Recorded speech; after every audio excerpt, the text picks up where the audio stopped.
So now I'm very pleased to welcome to the stage our panel of donors who are seated at this table.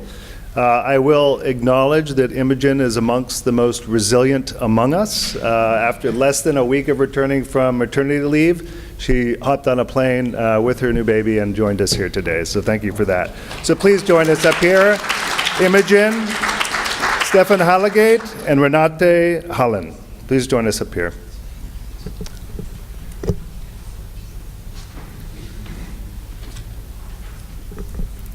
So as they're coming up, I'll give some introductions. Stefan, on the far right, is the lead economist with the Global Facility for Disaster Reduction and Recovery, the GFDRR, at the World Bank. Among other things, Stefan was the lead author of a seminal World Bank report on resilience called Unbreakable, Building the Resilience of the Poor in the Face of Natural Disasters. If you have not seen this report, you need to take a look. It is one of those reports you read and you think to yourself, why wasn't I involved in this? Next is Imogen Parsons, seated next to Stefan. She is the head of the Humanitarian Research and Innovation at UK's Department for International Development, or DFID. Imogen previously led DFID's African Humanitarian Unit and helped launch their Sahel Resilience Platform. She's also has a keen interest and background in conflict and post-conflict settings, and I think that's something over the next few days we'll be discussing, is what does this work look like when you're in a conflict, post-conflict setting. And finally, we have Renate Hallen, closest to me here, from the EU delegation to the United States, who's responsible for EU relations with the World Bank and the US, among others. Prior to this job, Renate managed the Aid and Development Effectiveness and Financing Unit of the Directorate General of the International Cooperation and Development, among other roles within the EU and German federal administration, where she focused on debt initiatives for developing countries. So thank you to the panel. Round of applause, please.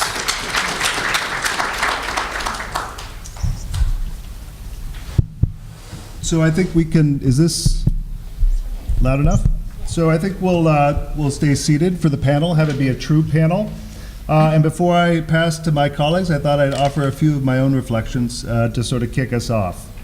So we've now heard several times about this sort of seminal moment in 2011, 2012. Again, that's not when resilience was invented, but it is when there was an aha moment, and people, Tom outlined some of the costs associated with recurring crisis.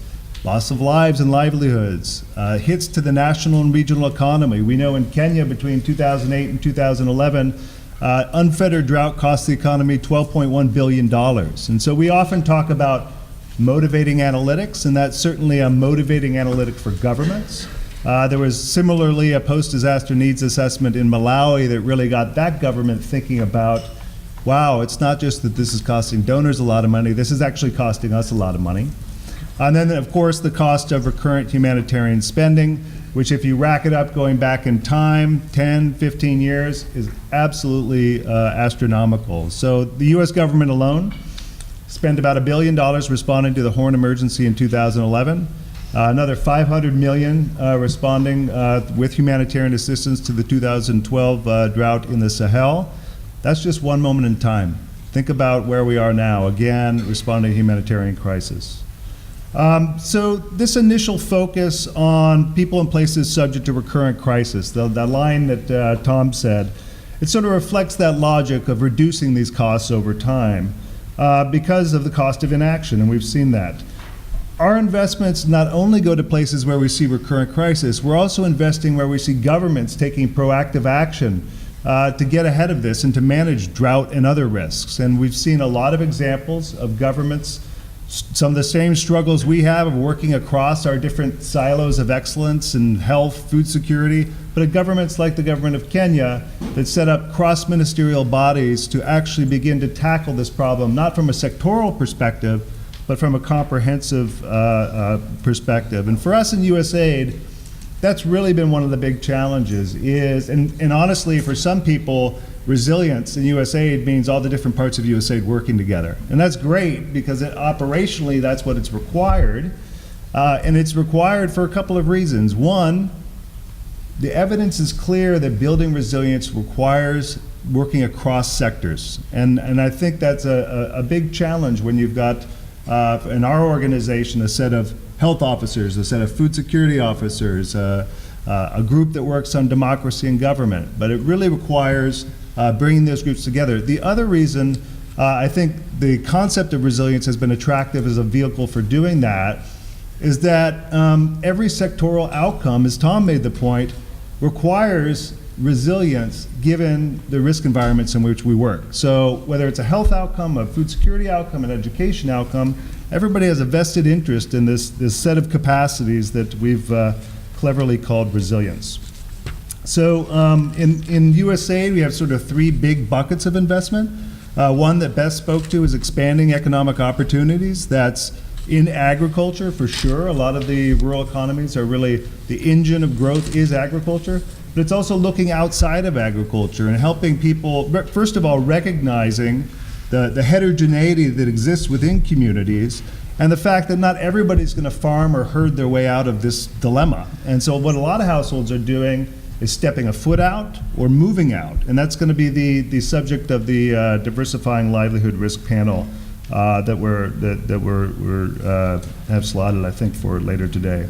A second major bucket of investment is strengthening natural resource management, conflict management, and disaster risk management, as well as strengthening local institutions. And then finally, improving human capital, health, education, et cetera. And I think that's important for us in the sense that it's really a multi-generational investment in building resilience capacities. So let's be clear about what the hypothesis is here. Benjamin Franklin's famous line, an ounce of prevention is worth a pound of cure. Who here knows what he was talking about when he said that? Nancy? Well, tell us all about primary prevention and relative to costs. Do you want the mic? Yeah, it's often used in reflecting health as a preventative, but Benjamin Franklin coined that phrase when talking about fire prevention in Philadelphia. And I think there's an interesting sort of parallel to what we're doing. And we often say an ounce of prevention is worth a pound of cure. Apparently, it's $1 invested resilience is worth $2.9 in reduced humanitarian spending, avoided losses, and improved well-being outcomes. And we'll hear more about that when Courtney Cabot-Venton and some others talk about value for money. Beth also mentioned the evidence from Ethiopia, and we really got to see in 2016 what resilience looked like when it's being tested. And we did see some powerful evidence that communities reached by comprehensive sets of investment. Among those experiencing the most severe drought conditions, households that were reached by these investments were actually able to manage far better than households that weren't. And that's powerful evidence. I do still think there's an awful lot of work that needs to be done in terms of translating prevention in relation to costs. And we meet with the Office of Management, Budget, and others.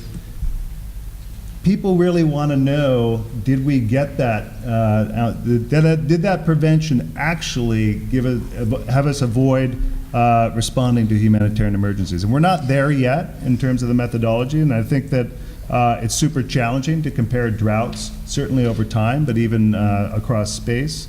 And that's an area of work I think is got to be important going forward. I mentioned this in my introduction. There's also been a growing recognition of the broader relevance of resilience beyond people and places that are subject to recurrent crisis, thanks to Andrew and many of the others that are in this room. But I think there's still a partial understanding about what constitutes that ounce of prevention. In other words, what are the sources of resilience that matter most in particular contexts or across contexts? We're building that evidence. We know that financial services seems to transcend context as a source of resilience. But there's also what I find super intriguing is a lot of sources of resilience that actually transcend sectors. Social capital being a very prominent one, the ability to lean on others during times of need. That's not done purely out of generosity, but people are in a reciprocal obligation network. I let you lean on me so that I can lean on you in the future.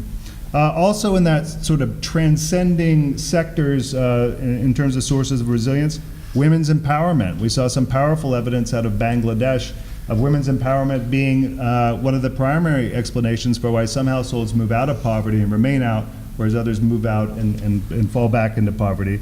And I think that's really important because we can all agree that women's empowerment is important in its own right, but if we can take that a step further and say it's also essential for building resilience, I think that's super powerful. There's also some very interesting work that's going to be discussed here on the role of aspirations in relation to resilience. And then, as Beth mentioned, more and more seeing these effective ways to manage drought and other risks, the index-based livestock insurance, sovereign insurance that allows countries to buy an insurance product to insure their own humanitarian liabilities. And there's some really exciting work in that space. And then the last thing, just to sort of reiterate what something Beth said, this entire enterprise of building resilience is predicated on the notion of collective action. USAID, when I was based in Nairobi in 2011, we were first launching these efforts. We had the rather ridiculous whole of USAID. I mean, does it really take a subject like recurrent process to get USAID fully to work together? It has helped. It is, for some reason, this concept has helped bridge a lot of divides, and not only the humanitarian development divide. I think we all thought that was the big one. It turns out that it's just as hard to get the food security, health, education people on the development side working together, but we're seeing great progress. So I think I'll leave it there and first pass to Stefan for his reflections on where we are on the state of resilience and resilience evidence. Thank you very much, and thanks for the invitation. It's not a particularly easy task to summarize this at the World Bank. Lots going on. But I want first to tell you that I joined the bank initially to work on inclusive green growth. So you can think of me as a specialist of fuzzy concepts within big organizations. And resilience has been very similar in the sense, like a combination of sort of marketing move, like using a new word to make some progress in some ideas, and at the same time, a lot of content also and a lot of good ideas. And we cannot look at the concept without looking at the two things. There is part of marketing of using a new term just to make some things more visible, and it doesn't have to be a bad thing. I wanted to start with how the concept has evolved within the institution, starting by saying that people are not stupid, so people looking in agriculture and water and so on had these ideas in mind forever. That's their job to manage those things. But things have really changed if you compare even when I joined 5 years ago and now, in the sense that a lot of people had these very sectoral interventions in mind, or they had in mind interventions to build resilience or to reduce risk, but again, very targeted interventions. And I think we moved to a situation where it's really considered as a mean to an end to work on resilience. So I noted, Beth, you mentioned that resilience is a development objective, and I think in a lot of what we have written at the World Bank, we have tried to avoid putting that as an objective, just to keep repeating that our objective is still like poverty reduction and development, and that's really like a way to get there, but it should not be an objective per se, because there are a lot of trade-offs. And so this, I think, was supported by a lot of work to show the impact of disasters and lack of resilience on poverty, so that we could really attach that to our mandate and explain. And it's also something we did on climate change, and we worked on the shockwave reports. The point was exactly the same, saying we're not doing climate for climate, we're not doing resilience for resilient, we're doing climate and resilience because it's important for our target in terms of poverty reduction. So really showing it as a pathway much more than an objective. In parallel, there are like two big moves that took place. One is trying to look at disasters not only as a humanitarian imperatives, but also as a development challenge. And I'll get back to that in a bit. And also trying to move from response to more like planning and ex-ante intervention. And I think the next steps that we see now in front of us in terms of how we move this agenda is really to bring the fragility and conflict area and the natural disaster area, and to try to bring things together better. And of course, what has been happening in Africa in the last month is a typical example of that, because you can make the case that it's really the combination of the drought and the conflict and the fragility that is responsible for the situation, and not the two things independently. So it's really like a move towards something which is a tool that we use to achieve our goals, and something that should be included in everything. And this has translated into changes in institutional terms. So as I said, resilience, or maybe it was not called resilience at the time, but was embedded in water, agriculture, and many other things. But the move towards mainstreaming that into everything we do, I guess, started in 2004. So not saying that we started before USAID, of course, but I think that the tsunami in 2004 was really like a game changer for us in terms of how answering to such a big event could not be done independently from development. It's just so big. Reconstruction was doing development, and I think it helped really like engaging with people who were maybe not very much engaged into the disaster field, and to bring them on board. And it also led to the creation of the Global Facility for Disaster Reduction and Recovery, which, even though it has a bad name that French people cannot pronounce, has really played a big role internally by really pushing people in very different sectors to think about natural disasters and think about how they could contribute to this agenda. So I think it started like very often with a small group of people with a mandate to push this agenda inside the institution, using donor money to help do new things and innovate.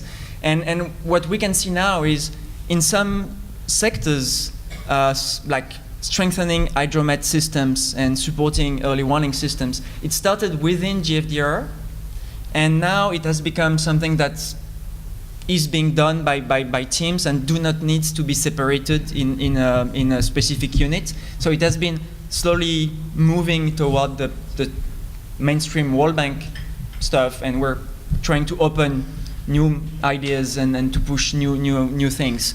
So there is this idea that you have an institution within the institution pushing the agenda, and as soon as an agenda is mature, we let it go and move to something different.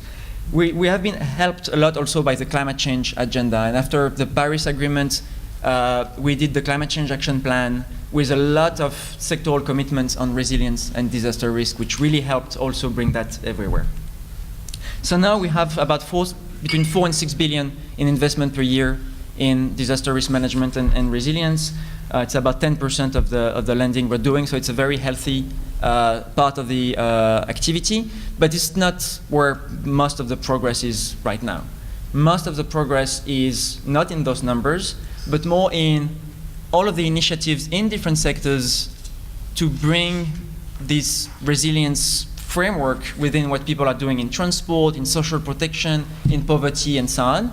So it doesn't count in the portfolio analysis, so it's difficult to measure, but I think this is really where the value is coming from. You asked me to talk about the role of evidence, and I will just conclude on that point.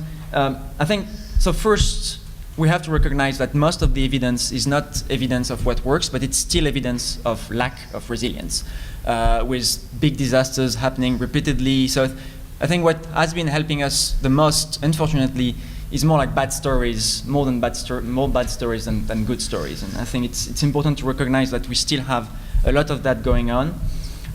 We have more and more case studies, not only on what works, but also on the impact of disasters and lack of resilience on development. And I want to stress all of the evidence on the impact on children through health, nutrition, and education.